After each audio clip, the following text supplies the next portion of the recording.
I think this is fundamentally one of the biggest problems that occurs on social media in terms of communication.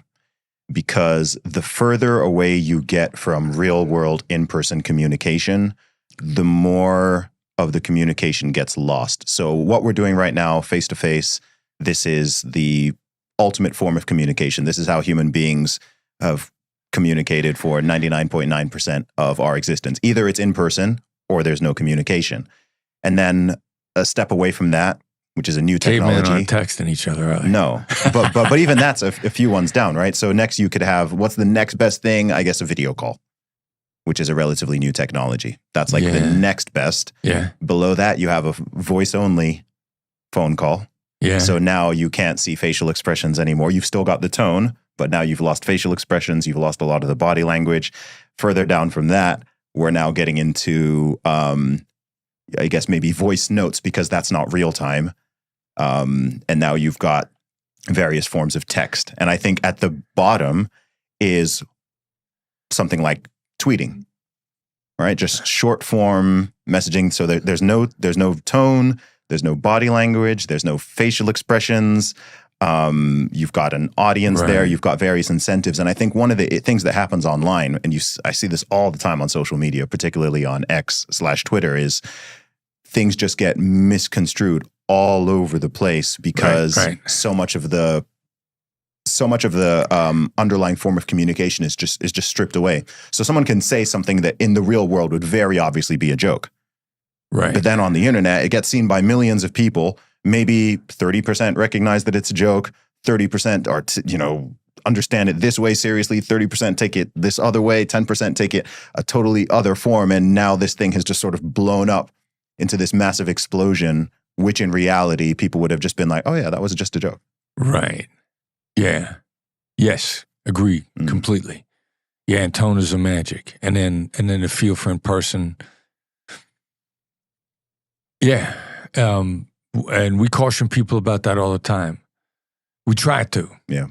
We'll often tell someone, if you send a tweet, a text, or an email, read it out loud in the harshest tone of voice you can imagine.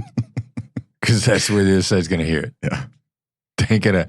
I sent internally in the bureau, they asked me some question about overtime because I'm sending negotiators overseas, and you work a kidnapping overseas, you're 24/7. Like there ain't no working hours. And they sent me a text or an email saying like, all right, so your headquarters guy, are you authorizing overtime? And I sent a one-word, concise email, and when I typed the word no, I heard it going like, no. And they read it, no! Yeah.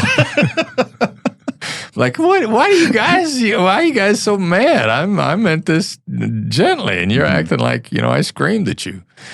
That's how they read it. Yeah. Yeah, I have a theory that however many people see or hear a message, it's that many translations. Yeah, depending upon what mood, however many moods there are when they read it, right? Mm-hmm. Exactly. And everyone's just got a different wiring. Everyone's got different stuff. Everyone's got different words that can comfort them or trigger them or something like that.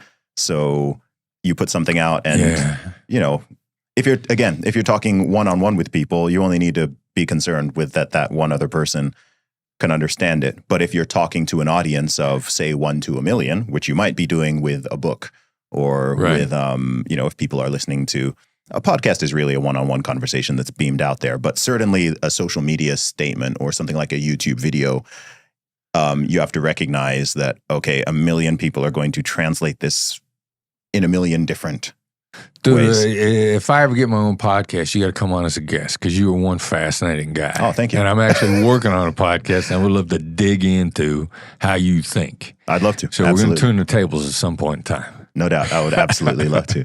There's something we were actually talking about before we turned the video on, and I was saying something about a convergence of how I want to say all the sort of sense makers, truth seekers, and truth speakers all around the world, regardless of geographic location, sector, job, age, all of these things, everyone seems to be finding each other and converging in a unique, magical way. And you said you wanted to go into that a little. So what are your thoughts on that idea? Yeah, well, the first several things that triggered to me was like the truth speakers and the truth seekers. We're into this thing called empathy universally. Mm-hmm.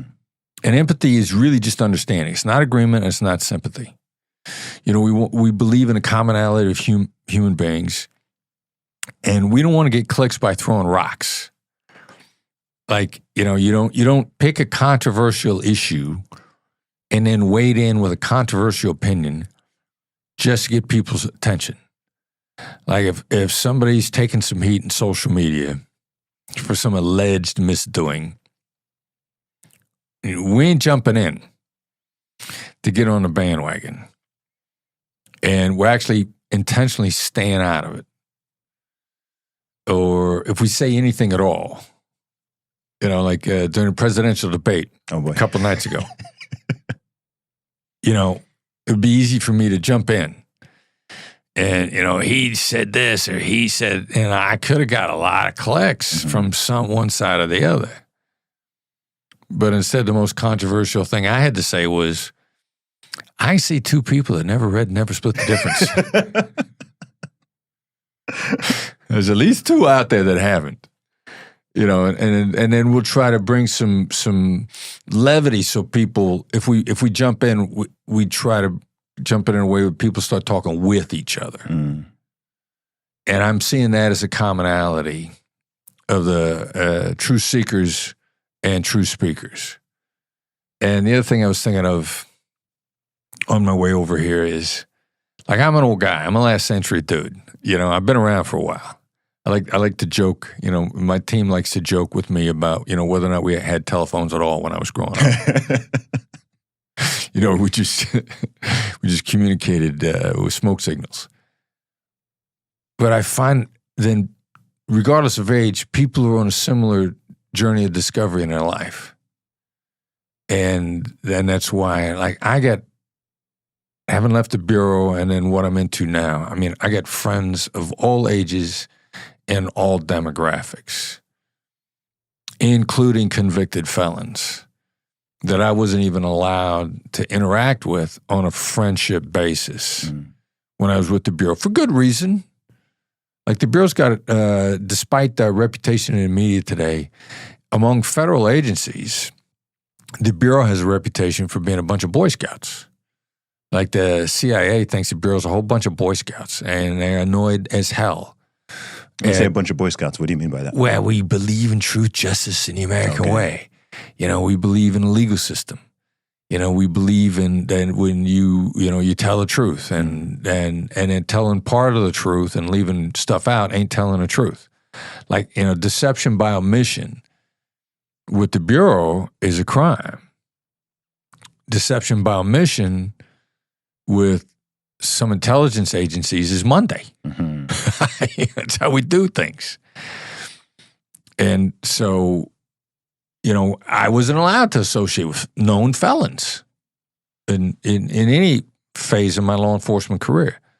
And a couple of people that I think the world of now, Molly Bloom, good friend, wonderful human being, convicted felon, ran a gambling game in New York City, got locked up for it. Refused to cooperate and actually pled guilty and said, the government is not going to force me to cooperate, and I'm going to take my lumps all by myself. Ain't nobody going with me. Just complete ownership of the problem, but still a convicted felon. I think the world of Molly.